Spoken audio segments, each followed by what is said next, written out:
Good evening, everybody. This is Dr. S. Naeem Banu, Assistant Professor of Political Science, Indira Priyadarshini Government Degree College, Nampalli, Hyderabad. Today, I am going to discuss about one of the important topic of Indian government and politics, that is the Prime Minister of India. As everybody knows that India follows parliamentary form of government, in which the Prime Minister is regarded as the head of the government and the chief of the executive of the government.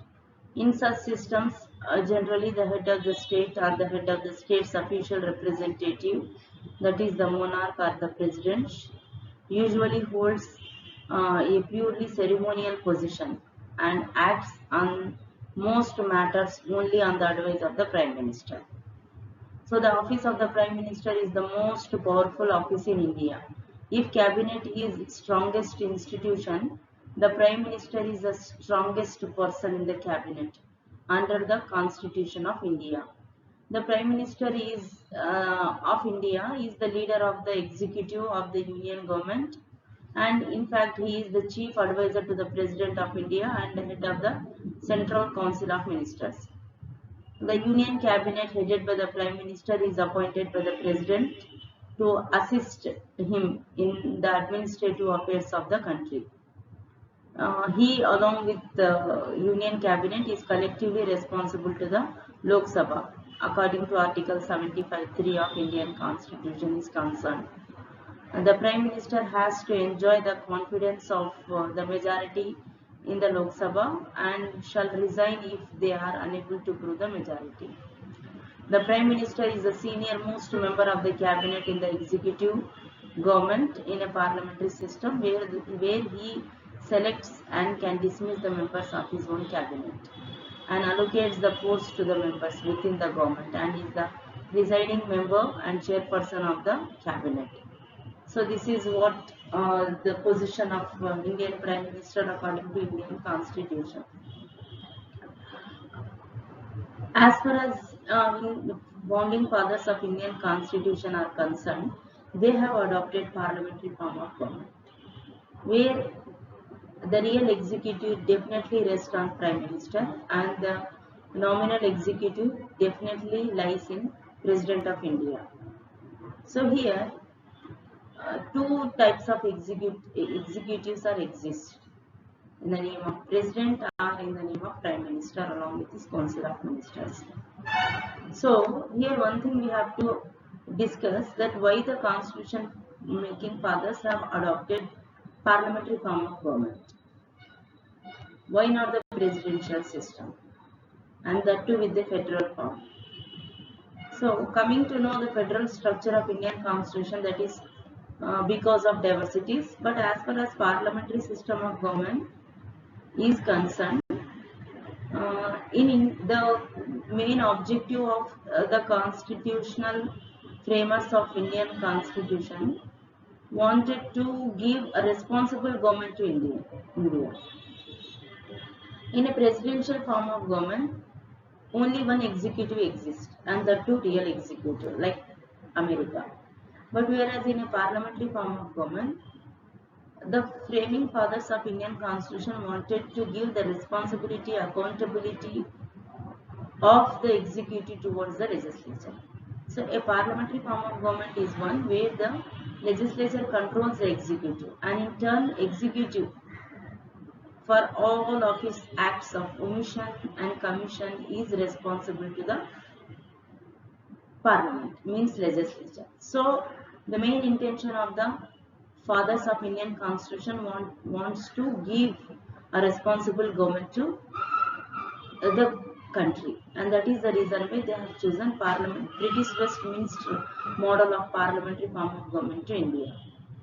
So coming to know the position of Prime Minister, who acts as a real executive and he has been regarded as the head of the government, whereas the head of the state or constitutional head of the head is lie in president.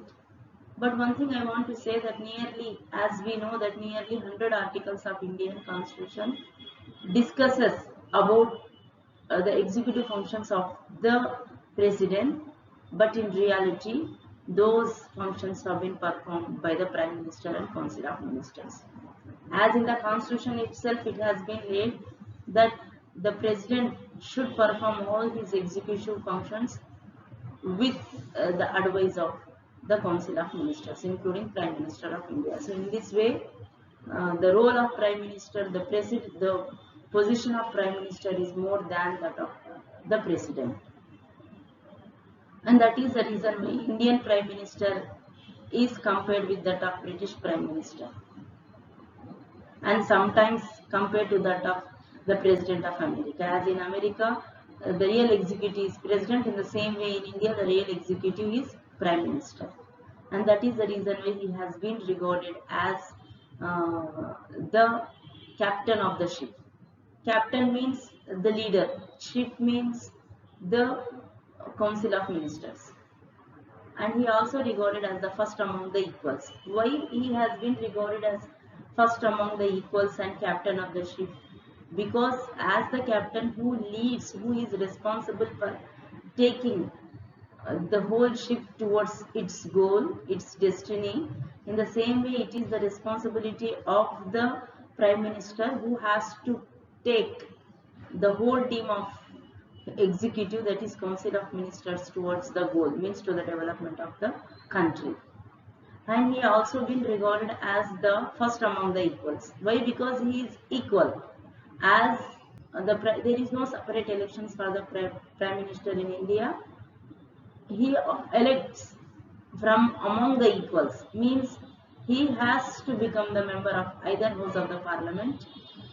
Okay, and he is among the equals means because his team members are having the same qualifications which he is having.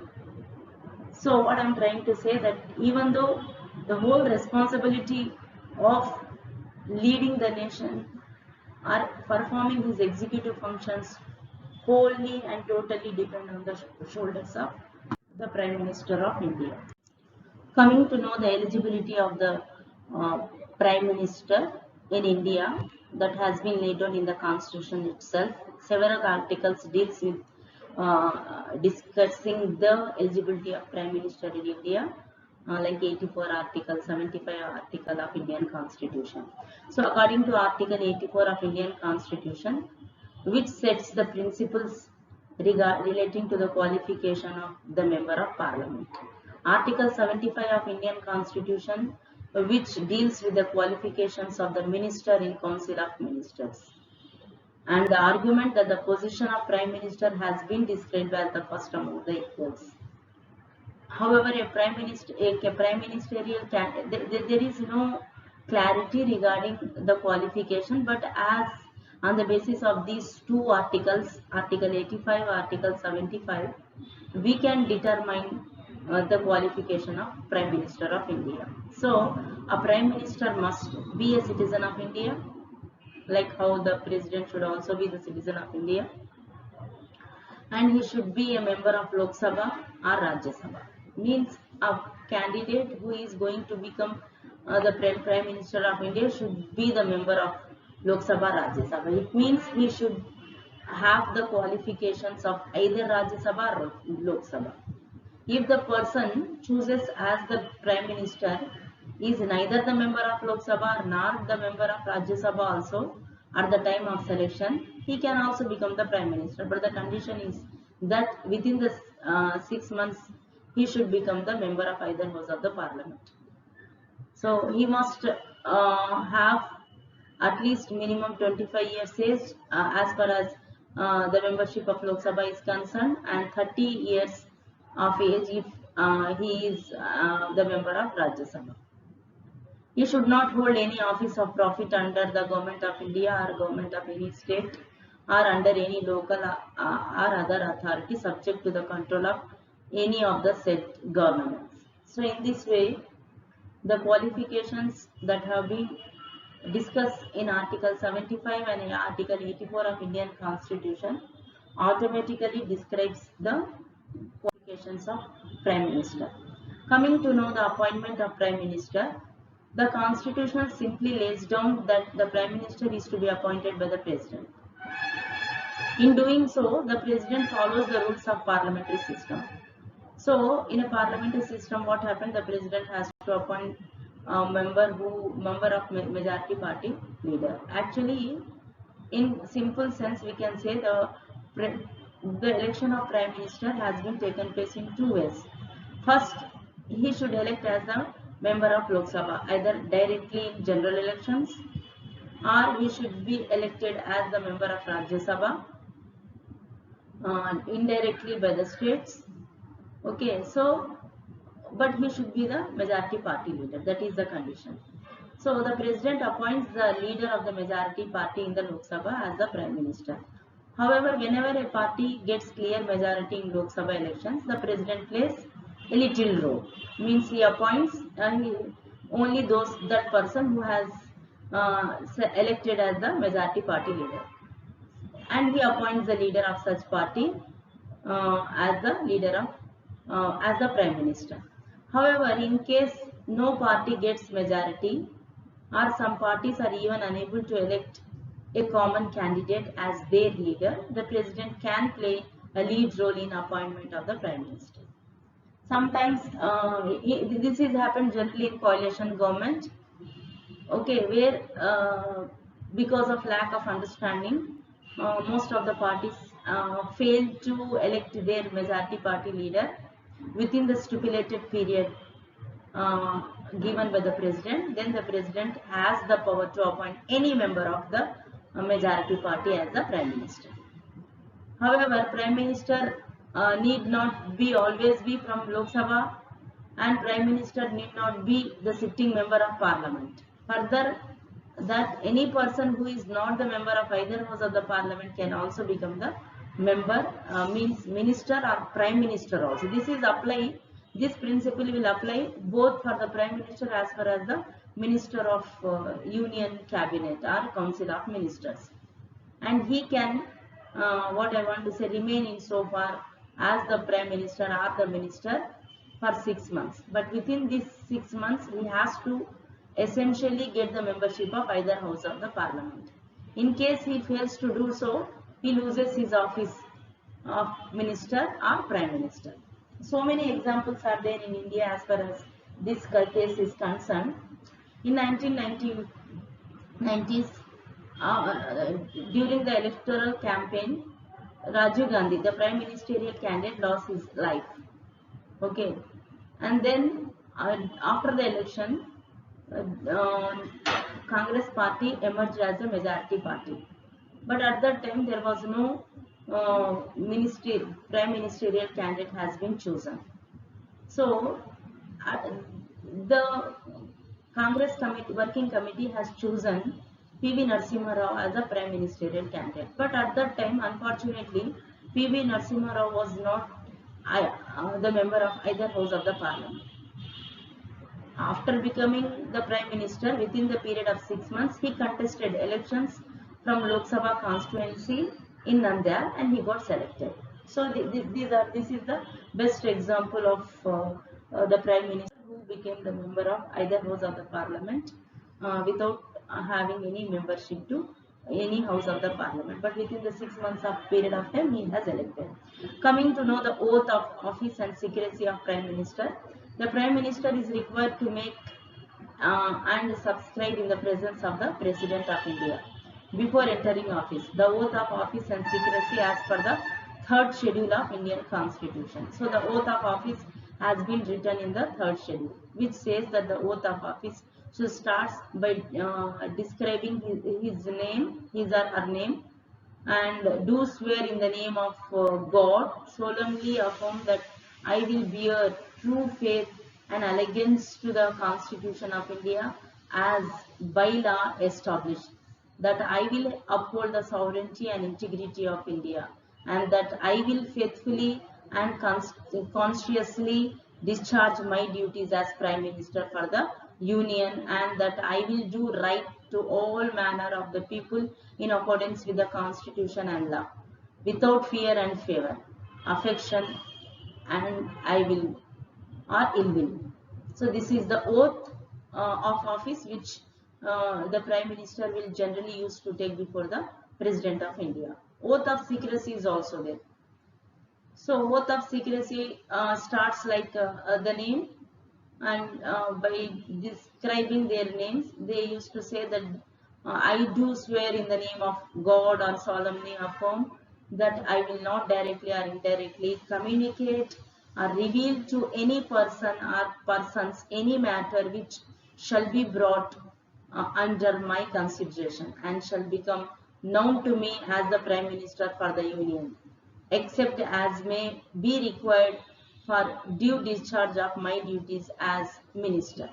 So in this way, the oath that has been taken by the Prime Minister before the President.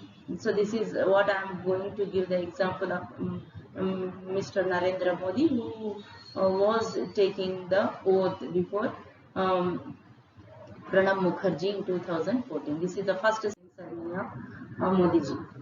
Coming to know the tenure and removal of Prime Minister from office, everybody knows that the Prime Minister term, okay, will be generally 5 years, but he serves on the pleasures of the President. Hence, a Prime Minister may remain in office indefinitely so long as the President has the confidence in him or her. However, a Prime Minister should have the confidence of Lok Sabha, that is the lower house of Indian Parliament. However, the term of the Prime Minister can end before the end of the Lok Sabha term also, if a simple majority of its members no longer have confidence in him or her. This is called no confidence motion. So in this way, the Prime Minister's office will be removed, okay, even before the completion of the term 5 years, if the majority members of his own party lost the confidence on him, and they have brought a motion that is called no confidence motion, where they vote for having no confidence on the Prime Minister. This has happened for 3 Prime Ministers as far as Indian political history is concerned. I.K. Gujral, H.D. Devegowda sir. I.K. Gujral during National Front government, okay, in 1990s, means 89 to 90. H.D. Devegowda during United Front government of 1996 to 98, and last Atal Bihari Vajpayee government during 1998. So in this way, these 3 Prime Ministers have been voted out from the office by following this method of no confidence motion. In addition, a Prime Minister can also resign from office. That much of authority a Prime Minister is having, and the only Prime Minister of India who has resigned from during his office was none other than but Morarji Desai of Janata government. Morarji Desai was the first in this way, first Prime Minister to resign while in office. Coming to know another important aspect of Indian Prime Minister, powers and functions. He generally performs all those powers and functions which have been performed by the President. President, generally I want to discuss one thing here. In India, the de jure sovereignty is Indian President, whereas the Indian Prime Minister is regarded as de facto sovereignty. Let me explain what is de jure and what is de facto. De jure sovereignty is one on whose name all the powers and functions have been written in the Constitution, but in reality he is not going to perform. But whereas de facto sovereignty is one on whose name powers and functions have not been written, but in reality he performs. So in this way, Indian Prime Minister is the part of de facto sovereignty in India, who performs several functions. Let me start with executive functions. The Prime Minister leads the functioning and exercise of authority of the Government of India. The President of India, subject to eligibility, invites a person, everybody knows, who is commanding the support of majority members of Lok Sabha to form the government, and also known as central government or union government at the national level, and exercise its powers. In practice, Prime Minister nominates the members of the Council of Ministers. Here, I want to say one thing. As the part of executive, He performs executive functions by appointing his own council of ministers who are responsible for performing their executive functions. In fact, they are the part of real executive. They also work upon to decide a core group of ministers known as cabinet as in charge of the important functions and ministries of the government of India. This is what the very important function of Indian Prime Minister. Indian Prime Minister is also responsible for aiding and advising the President in the distribution of the work of the government to various ministries and offices. And in terms of Government of India, that is according to 1961 allocation of business rules, okay, the coordinating work is generally allocated to the Cabinet Secretariat. While the work of the government is generally divided into various ministries, the Prime Minister may retain certain priorities if they are not allocated to any member of the cabinet. So what I am trying to say, sometimes Prime Minister also allocates some portfolios to himself and performs the duties accordingly. The Prime Minister in Constitution, according to the Constitution, he was responsible for the formation of the cabinet, schedules, attends the session of the Houses of the Parliament, and required to answer the questions from the members of the Parliament as in charge of the what I want to say portfolios in the capacity of the Prime Minister of India.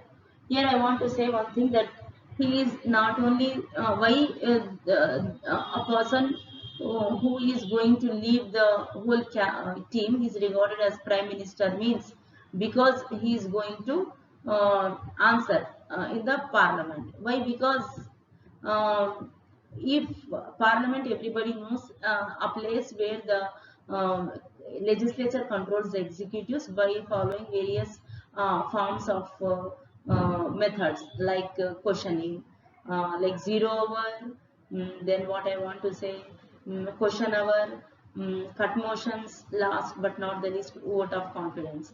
So here, whenever the concerned minister is going to get a question from the opposition members or another member of parliament, if he is not going to answer, then the Prime Minister has to answer.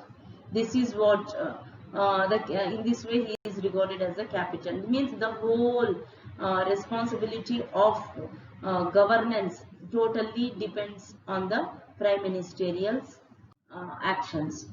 One more thing which I want to say, as a part of executive, Prime Minister is usually always in charge or the head of several committees or organizations. Like Prime Minister represents the whole country in various designations like high-level meetings, international organizations that require the attendance of the highest government office, and also addresses to the nation on various issues of nation and other importance. I want to give one best example in this regard. During COVID-19, okay, our Prime Minister Modi ji always been engaging himself in giving the guidelines for the people of India. So in this way, on various issues of nation and even international also, he is going to represent, and he performs certain in charges. He is the in charge of Ministry of Personal and Public Grievances and Pensions. He is also acts as the head of the Cabinet Secretariat, and he also acts as the head of appointment committees of the Cabinet, Cabinet Committee on Security, Cabinet Committee on Economic Affairs, Niti Aayog. Earlier it was Planning Commission, now it is called Niti Aayog. Then he is also acts as the head of Atomic Energy, Department of Atomic Energy, Department of Space, and Nuclear Command Authority. In this way, almost all the important ministries or the organizations have been headed by the Prime Minister of India. Coming to know administrative and appointment powers of Indian Prime Minister.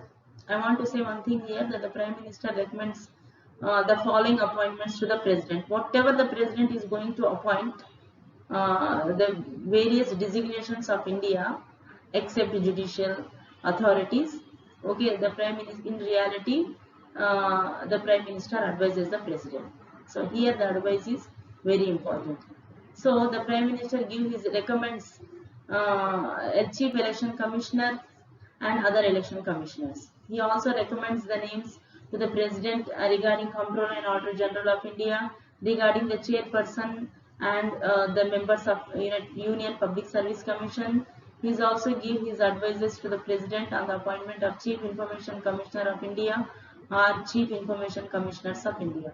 He also recommends the name of a chairperson and members of Finance Commission, Attorney General of India, and Solicitor General of India. So in this way, Prime Minister of India plays an important role in the appointment of various designations of India, key designations I want to say. Coming to know the legislative powers of Prime Minister, he, as everybody knows that we are following parliamentary form of government where in fact the executive is the part of legislature. In fact, it is a very important condition for the executive. First he should become the member of legislature, then only he will become the member of executive. So the Prime Minister is the person along with his council of ministers who are going to act simultaneously legislative functions as well as executive functions also. So the Prime Minister acts as the leader of the House of the Chamber of Parliament, that is called Lok Sabha. So he is regarded as the leader of Lok Sabha. As a leader, he has to answer all the questions. He has to take the responsibility, accountability towards the Lok Sabha. In this role, Prime Minister is tasked with representing executive in the legislature. He is also expected to announce important legislations and is further expected to respond to the opposition concerns.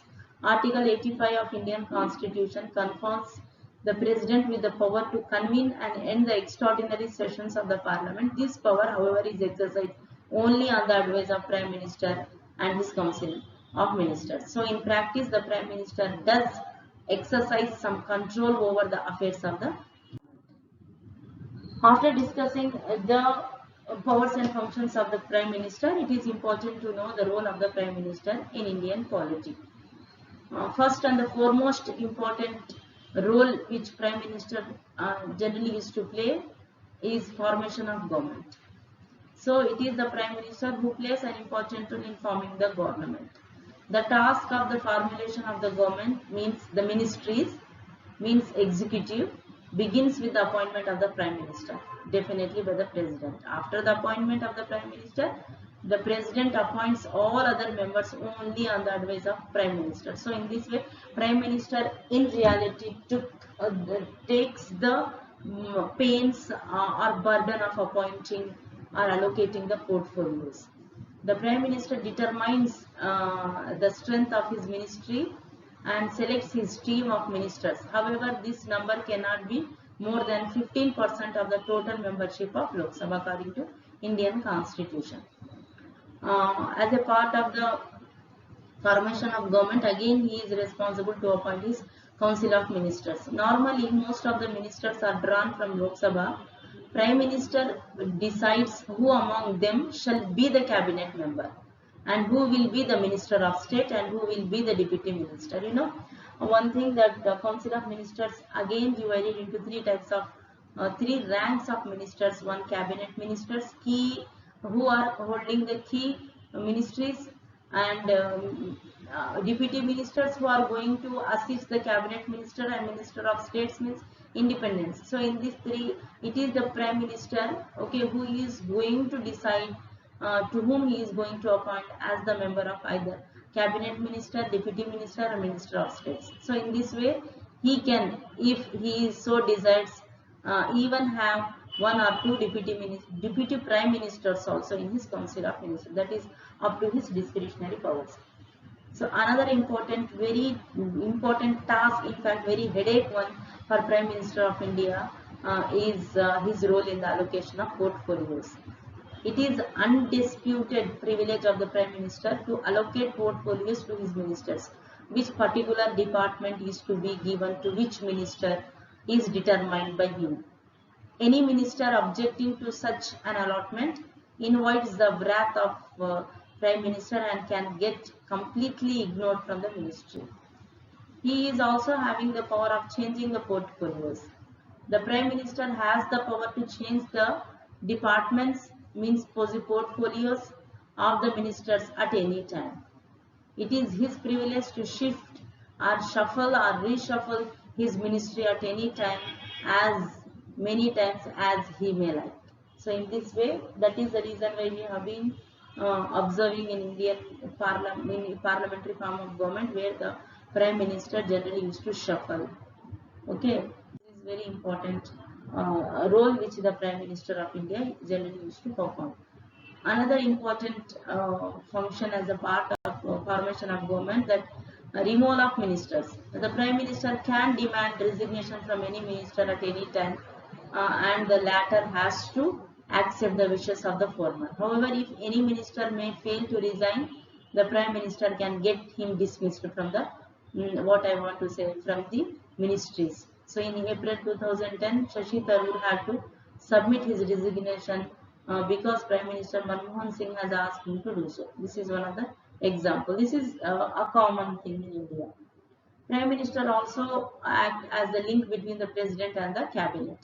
The Prime Minister is the only one channel, I can say, channel of communication between the President and the Cabinet. He communicates to the President all the important decisions of the Cabinet and puts before the Cabinet views of the President. This is the sole privilege of the Prime Minister, and no other minister can of his own convey the decisions or reveal to the President the nature and the summary of issues discussed in the Cabinet. So in this way, Indian Prime Minister acts as the link between the President and the Cabinet. He also acts as a chief coordinator of Indian administration. Prime Minister acts as the general manager of the state and chief coordinative officer. It is his responsibility to coordinate the activities of all the departments and ministries so as to secure cooperation among all the government departments. He resolves all the differences that has been arisen among the ministries so as to give the efficient administration to the country. He also acts as the leader of the parliament, particularly leader of Lok Sabha. So the Prime Minister is also the leader of the parliament. In this capacity, it is the Prime Minister who, in consultation with the Speaker of Lok Sabha, decides the agenda of the House. The summoning and proroguing of Parliament is generally be decided by the President, but President acts only upon the advice of the Prime Minister. Prime Minister also acts as a Director of Foreign Affairs. As the real head of the government, he determines and designs the foreign policy of the nation. Sometimes he may or may not hold the foreign ministry, but always influences the foreign policy of the country, as what we have been observing that how much importance Modi ji has been given to foreign policy or foreign affairs. He also acts as the leader of majority party. In fact, I have already told you that President appoints assign the designation of Prime Minister only to that person who has got the majority in the party. So Prime Minister, as the leader of majority party, okay, he has to decide the future of the party. Depends totally on the policies designed by the Prime Minister of India. I want to give an example. The first term of Modi ji government, where the Modi ji has taken several decisions, like whether they have got negative impact or positive, but that is going to decide the next general elections of the party. So as the whole burden of giving success to the party to which he belongs totally depends on the shoulders of the Prime Minister of India. I want to give the example of Modi ji, who has formulated several policies of either Jan Dhan Yojana or demonetization, okay, or surgical strike. These are the policies which have given the way for the success of this NDA government again. So in this way, the whole risk task of giving success to his party as the majority party leader rests on the shoulders of Indian Prime Minister. Last but not the least, which is very important, that the Prime Minister of India acts as the leader of the nation. Besides being the leader of majority party or leader of Lok Sabha, he also acts as the leader of the nation. General elections are fought in his name only. Generally, general elections have been regarded as a prime ministerial elections in India. We know that it was the charismatic and charming personality of prime ministers right from Nehru to Modi that used to sweep the popular votes in favor of either Congress party earlier, now BJP party. So the personalities of prime minister and the respect, love that he commands acts as a source of strength for his party as well as for the nation. So he leads the nation both in times of peace and war. So in this way, Prime Minister plays an important role in dominating, leading the whole nation, not only within the country but also outside the country. So in this way we can say a study of the powers and functions of Prime Minister clearly brings out that in conclusion we can say that he holds the most powerful office in India. He exercises real and formidable powers in all spheres of governmental activity, either legislature, executive or financial. The Prime Minister is the captain of the ship of the state, the keystone of the cabinet arch, the steering wheel of the government and the moon among the lesser stars. The whole organization and working of the Council of Ministers depends on the Prime Minister. The President always acts in accordance with the advice of the Prime Minister. The ministry making is the sole right of Prime Minister. The resignation or removal of Prime Minister always means the resignation of Council of Ministers. Hence, Prime Minister is the center of gravity and the foundation stone of Council of Ministers at one side and the government at the another side. Thank you very much for giving this opportunity to talk about Indian